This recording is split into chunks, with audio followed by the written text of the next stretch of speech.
မိမရေမိမရေအသားကျန်လာပြီမိမရေမိမအားကြီးတယ်ရှင်လို့ဖြစ်နေရတော့ခလေးကအဲ့ဒီပါဆိုပါပဲနိုးတော့လည်းရှင်းတယ်နဲ့တွေ့လားနိုးပြီခလေးကရှင်အော်လို့မိမရဲ့မင်းအော်လို့တာလန့်နေတာမဟုတ်ဘူးလားကွာအော်ရှင်လောက်အော်ခေါ်ရင်တော့တက်ပြီးအော်ရတာတော့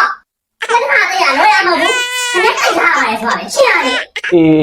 အေးပါမိမရဲ့ယောက်ျားမေ့သွားတော့ပါကွာနောက်တစ်ခါသတိထားမယ်နော်ဒီကဆက်ရအောင်မယ်ဆက်ရတယ်တော့မိမသမင်းစားမယ်လေဘာရင်းချက်လဲကိုစမ်းနေရှင်မိမမေးရတယ်နော်ကျမဒီစင်းကောင်နဲ့ဘာလဲဆက်နိုင်မှာတော့ဟာ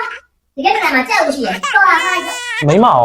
စားပြီလားကျမဘိုက်စားလို့ဆောင်းနာရတယ်မှာတင်နေတာမလာရှမ်းကောင်းလေးမှာဖြစ်တယ်လို့ပဲစားလိုက်တယ်ဩ